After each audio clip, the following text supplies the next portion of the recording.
Video like जरूर कर लीजिए और ऐसे वीडियो लगातार फ्री में पाने के लिए चैनल को तुरंत सब्सक्राइब कर लीजिए और बेल आइकन को जरूर टैप कर लीजिए ताकि आगे भी सारे वीडियो आपको मिलते रहे। यूट्यूब में फॉलो करते हैं तो प्लीज ये वाला फ्री टेलीग्राम चैनल जरूर ज्वाइन कर लीजिएगा। सारे नोटिफिकेशन सारे अपडेट यहीं पे आते हैं, ध्यान रखिए। नमस्कार दोस्तों, स्वागत है आपका स्टडी फॉर एग्जाम्स में। दोस्तों, इस वीडियो में लोग 25 जनवरी 2026 का टॉप 20 करंट अफेयर देखेंगे। वीडियो शुरू करने से पहले मैं आपको बता दूं, ज्ञान सार एजुकेशन ऐप पर आरआरबी ग्रुप डी 2026 के लिए मॉक टेस्ट सीरीज का बैच लॉन्च किया गया है।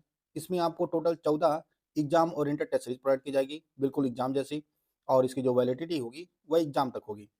करना क्या, आपको ज्ञान सर एजुकेशन ऐप को इंस्टॉल करना है और उसमें कूपन कोड यूज करना है ज्ञान सर कूपन कोड यूज करेंगे। इसमें आपको 20% का डिस्काउंट मिल जाएगा और इसकी जो फीस हो जाएगी वो मात्र 99 रुपये हो जाएगी। बैच से जुड़कर जो है आप अपनी तैयारी को बेहतर कर सकते हैं। तो देखते हैं आज का पहला प्रश्न हम लोग। आज का जो पहला प्रश्न है, जनवरी 2026 में टाटा कम्युनिकेशंस का नया प्रबंध एवं मुख्य कार्यकारी अधिकारी किसे नियुक्त किया गया है? तो गणेश लक्ष्मी नारायण टाटा कम्युनिकेशन के नए प्रबंध एवं मुख्य कार्यकारी अधिकारी बने हैं। गणेश लक्ष्मी नारायणन, इसका बी ऑप्शन सही है। बढ़ते अगले क्वेश्चन की तरफ। अगला जो प्रश्न है, हाल ही में किस राज्य के मुख्यमंत्री ने रेहड़ी पटरी वालों के लिए PM Svanidhi credit card launch किया है? तो यह जो क्रेडिट कार्ड लॉन्च किया गया है यह आंध्र प्रदेश सरकार के द्वारा लॉन्च किया गया है। आंध्र प्रदेश सरकार ने रेहड़ी पटरी वालों के लिए PM Svanidhi credit card launch किया है। इसका सी ऑप्शन सही है। राष्ट्रीय नाट्य विद्यालय एनएसडी वर्ष 2026 में भारत रंग महोत्सव का कौन सा संस्करण आयोजित करने जा रहा है? तो एनएसडी जो है वह 2026 में भारत रंग महोत्सव का 25वां संस्करण आयोजित करेगा। इसका डी ऑप्शन सही है। गल्फ फोर्ट 2026 का आयोजन कहाँ किया जा रहा है, जिसमें पहली बार भारत को भागीदार देश पार्टनर कंट्री का दर्जा मिला है? गल्फ फूड 2026 का आयोजन जो है यह आपका दुबई यूएई में किया जा रहा है। दुबई यूएई में किया जा रहा है गल्फ फूड 2026 का आयोजन, और भारत इसमें पहली बार भागीदार देश के रूप में शामिल हुआ है। तो इसका ए ऑप्शन सही है। मेरा भारत मेरा वोट थीम के साथ राष्ट्रीय मतदाता दिवस 2026 किस दिन मनाया गया? तो 25 जनवरी 2026 को राष्ट्रीय मतदाता दिवस मनाया गया और 2026 को जो थीम रखी गई है मेरा भारत मेरा वोट है, इसका थीम है। तो इसका डी ऑप्शन सही है। भारत की पहली एकीकृत निजी उपग्रह निर्माण सुविधा की आधारशिला हाल ही में किस राज्य में रखी गई है? भारत की पहली एकीकृत निजी उपग्रह निर्माण सुविधा की आधारशिला किस राज्य में रखी गई है? तो यह जो आधारशिला रखी गई है यह गुजरात के सानंद जिले में रखी गई है। गुजरात के सानंद जिले में रखी गई है और यह प्रोजेक्ट जो है यह अजिस्ता स्पेस का है। अजिस्ता स्पेस जो है गुजरात के सानंद जिले में जो है भारत की पहली एकीकृत निजी उपग्रह निर्माण सुविधा शुरू कर रहा है। इसका सी ऑप्शन सही है, गुजरात में। दिसंबर 2025 में नासा के किस प्रसिद्ध अंतरिक्ष यात्री ने 27 साल के शानदार कैरियर के बाद सेवानिवृत्ति की घोषणा किया है? तो यह कोई और नहीं, सुनीता विलियम्स जी हैं। इन्होंने जो है अपना 27 साल का कैरियर पूरा किया नासा में और दिसंबर 2025 में इन्होंने जो है अपनी जॉब से मतलब सेवानिवृत्ति ले ली है। और इनके बारे में जान लेते हैं। सुनीता विलियम्स जो है 27 साल के अपने कैरियर के दौरान अंतरिक्ष में कुल 608 दिन बिताए थे। 608 दिन, ये इंपॉर्टेंट है, आप लोग इसको नोट कर लीजिएगा, ये इंपॉर्टेंट क्वेश्चन है। और यह नासा के किसी अंतरिक्ष यात्री द्वारा अंतरिक्ष में बिताए गए कुल समय के मामले में जो है दूसरा स्थान इनका, सुनीता विलियम्स का। तो इसका बी ऑप्शन सही है। बढ़ते अगले क्वेश्चन की तरफ। जनवरी 2026 को 24 जनवरी 2026 को उत्तर प्रदेश अपना कौन सा स्थापना दिवस मना रहा है? तो उत्तर प्रदेश अपना 76वां स्थापना दिवस मना रहा है। 24 जनवरी 2026 को उत्तर प्रदेश ने अपना 76वां स्थापना दिवस मनाया है और इस पर कार्यक्रम आयोजित किया गया है। और इस कार्यक्रम को जो थीम रखी गई है विकसित भारत विकसित उत्तर प्रदेश। विकसित भारत विकसित उत्तर प्रदेश, यह 3 दिवसीय कार्यक्रम है जो लखनऊ में आयोजित किया गया है। और यह कार्यक्रम जो अभी लखनऊ में उद्घाटन किया गया है राष्ट्रीय प्रेरणा स्थल का, वहीं पर इसका जो है आयोजन किया गया है। 76वां दिवस मनाया गया है 2026 में। 24 जनवरी 1950 को राज्य का नाम संयुक्त प्रांत से बदलकर जो है उत्तर प्रदेश किया गया था। उस आधार पर जो है 2026 में यह 76वां दिवस मनाया गया है। इसका डी ऑप्शन सही है।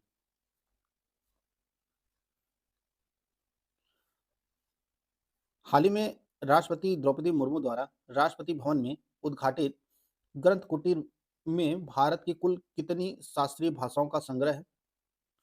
हाल ही में जो है राष्ट्रपति द्रौपदी मुर्मू जी द्वारा जो है राष्ट्रपति भवन में ग्रंथ कुटीर का उद्घाटन किया गया है। इनमें आपको बताना है कि भारत की कुल कितनी शास्त्रीय भाषाओं का संग्रह है। तो इसमें कुल 11 भारतीय भाषाओं का संग्रह है। कौन कौन सी 11 शास्त्रीय भाषाएं? इसमें आपका तमिल, संस्कृत, कन्नड़, तेलुगु, मलयालम, उड़िया, मराठी, पाली, प्राकृत, असमिया और बांग्ला में पांडुलिपियों और किताबों का संग्रह है यह। तो इसका सी ऑप्शन सही है 11। जनवरी 2026 में कौन सा यूरोपीय देश आधिकारिक तौर पर भारत के Indo Pacific oceans initiative IPOI का सदस्य बना है? तो जो जनवरी 2026 में सदस्य बना है IPOI का, यह स्पेन बना है। स्पेन जो है भारत के इंडो पैसिफिक ओशंस इनिशिएटिव का सदस्य बना है। इसका डी ऑप्शन सही है। हाल ही में ICC ने पुष्टि की है कि आगामी T20 वर्ल्ड कप 2026 में कौन सा देश बांग्लादेश की जगह लेगा? आप सभी को पता है कि इस टाइम जो है ICC में विवाद चल रहा है कि बांग्लादेश भारत आने से मना कर रही है और इन्होंने हवाला दिया है कि यहाँ पर जो है सुरक्षा कारणों की वजह से बांग्लादेश भारत में नहीं खेलेगी। तो वो ICC में इन्होंने नोटिस डाला था कि हमारा मैच जितना है बांग्लादेश का जितना मैच होने वाला है भारत में, उसको श्रीलंका में शिफ्ट कर दिया जाए, क्योंकि भारत और श्रीलंका दोनों जो है मेजबानी कर रहे हैं ICC T20 वर्ल्ड कप 2026 की। तो इसे ICC ने जो है रिजेक्ट कर दिया इस मांग को और बोला है कि खेलना हो तो खेले, नहीं तो आपको इससे हटा दिया जाएगा। तो इन्होंने जो है विड्रॉ कर लिया है बांग्लादेश ने इस T20 वर्ल्ड कप से। अब इसकी जगह कौन सा देश खेलेगा? तो स्कॉटलैंड जो है वो बांग्लादेश की जगह खेलेगा, स्कॉटलैंड। इसका बी ऑप्शन सही है। अगला जो प्रश्न है, हाल ही में military quantum mission policy framework किसके द्वारा जारी किया गया है? यह CDS जनरल अनिल चौहान के द्वारा जारी किया गया है।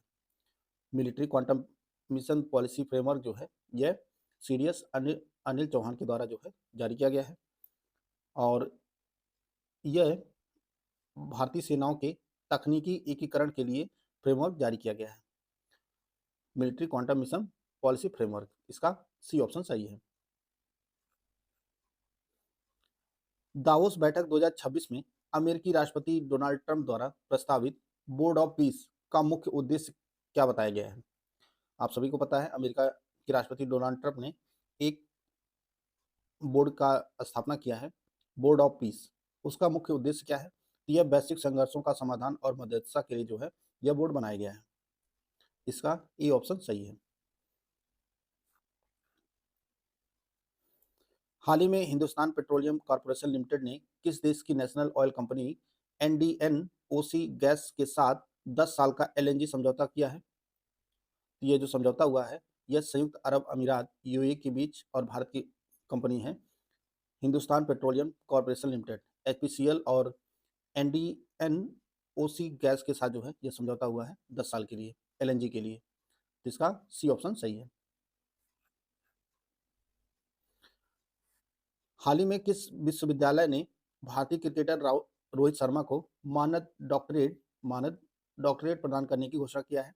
यह जो घोषणा की गई है यह अजिंक्य DY पाटिल यूनिवर्सिटी जो पुणे में स्थित है इसके द्वारा जो है भारतीय क्रिकेटर रोहित शर्मा को मानद डॉक्टरेट प्रदान की जाएगी। इसका बी ऑप्शन सही है। जनवरी 2026 में बॉम्बे नेचुरल हिस्ट्री सोसाइटी और राष्ट्रीय स्वच्छ गंगा मिशन ने इंडियन स्कीमर के संरक्षण के लिए नई परियोजना की शुरुआत कहाँ से की है? तो इस परियोजना की जो शुरुआत हुई है देहरादून से हुई है। देहरादून से Bombay natural history of society और राष्ट्रीय स्वच्छ गंगा मिशन के द्वारा जो है इंडियन स्कीमर के संरक्षण के लिए देहरादून से योजना शुरू की गई है। इसका डी ऑप्शन सही है। जनवरी 2026 में भारतीय नौसेना के किस जहाज ने लोकायन 26 नामक वैश्विक प्रशिक्षण अभियान की शुरुआत की है? तो यह जो अभियान शुरू किया गया है आईएनएस सुदर्शनी ने शुरू किया है। इसका सी ऑप्शन सही है। जनवरी 2026 में किसे यमन का नया प्रधानमंत्री नियुक्त किया गया है? तो यमन के जो नए प्रधानमंत्री बनी है यह शाया मोहसिन जिंदानी बनी है। शाया मोहसिन जिंदानी जो है यह यमन के नए प्रधानमंत्री बने हैं। जनवरी 2026 में किसे जॉर्जिया में भारत का अगला राजदूत नियुक्त किया गया है? तो जॉर्जिया में जो अगले भारत के राजदूत नियुक्त किए गए हैं यह अमित कुमार मिश्रा नियुक्त किए गए हैं। इसका सी ऑप्शन सही है। जनवरी 2026 में किस राज्य ने राष्ट्रीय पावर लिफ्टिंग चैंपियनशिप की मेजबानी की? ये उत्तराखंड राज्य ने जो है राष्ट्रीय पैरालंपिक पावर लिफ्टिंग चैंपियनशिप की मेजबानी की 2026 में। इसका सी ऑप्शन सही है। तो दोस्तों यह 25 जनवरी का करंट अफेयर था, उसको हम लोग कवर कर लिए हैं। पिछले दिन का करंट अफेयर एक बार फटाफट रिवाइज कर लेते हैं। जनवरी 2026 में महाराष्ट्र मंत्रिमंडल ने कृषि संकट से निपटने के लिए किस सिंचाई परियोजना हेतु 4,775 करोड़ रुपए मंजूर किए हैं? तो यह बेम्बला नदी सिंचाई परियोजना के लिए मंजूर किए हैं। तेलंगाना की नई जीवन विज्ञान नीति 2026 से 30 के तहत वर्ष 2030 तक कितना निवेश आकर्षित करने का लक्ष्य रखा गया है? यह $25 अरब है। 20 जनवरी 2026 को नई दिल्ली में विमोचित पुस्तक अमृत का प्याला राम जन्मभूमि चुनौती और प्रतिक्रिया के लेखक कौन है? यह सुरेंद्र कुमार पचौरी हैं। हाल ही में उत्तर प्रदेश के राज्यपाल का आधिकारिक आवास राजभवन का नाम बदलकर क्या कर दिया गया है? तो यह जनभवन कर दिया गया है। नोवाक जोकोविच ने किस टूर्नामेंट में अपनी 100वीं जीत दर्ज कर 3 अलग-अलग ग्रैंड स्लैम में 100 प्लस मैच जीतने वाले पहले पुरुष खिलाड़ी बनने का गौरव हासिल किया है? तो जो 100वां जीत दर्ज किया गया है यह ऑस्ट्रेलियन ओपन जीतकर। हाल ही में उत्तर प्रदेश कैडर के किस आईपीएस को सीआरपीएफ में उप महानिरीक्षक नियुक्त किया गया है? डीआईजी। यह रविशंकर छवि नियुक्त हुए हैं। जनवरी 2026 में किस राज्य सरकार ने गुटखा पान मसाला और निकोटीन युक्त उत्पादों के निर्माण और बिक्री पर पूर्ण प्रतिबंध लगाने की घोषणा किया है? तो यह सूचना जारी की गई है उड़ीसा सरकार द्वारा। उड़ीसा सरकार ने पान मसाला गुटखा के निर्माण और बिक्री पर जो है पूर्ण प्रतिबंध लगा दिया है। हाल ही में शोधकर्ताओं के अनुसार दुनिया में शैल कला का सबसे पुराना उदाहरण किस देश में पाया गया है? तो इंडोनेशिया में पाया गया है। जनवरी 2026 में सुकन्या समृद्धि योजना ने अपने क्रियान्वयन के कितने वर्ष सफलतापूर्वक पूरे किए हैं? 11 वर्ष। हाल ही में चर्चा में रहा लंबाडा समुदाय मुख्य रूप से किस राज्य में अपने अनुसूचित जनजाति दर्जे को लेकर कानूनी विवाद का सामना कर रहा है? तो ये तेलंगाना राज्य में। वर्ष 2025 के लिए इंदिरा गांधी शांति निरस्त्रीकरण और विकास पुरस्कार के लिए किसे चुना गया है? तो यह ग्रासा हिमाचल को चुना गया है।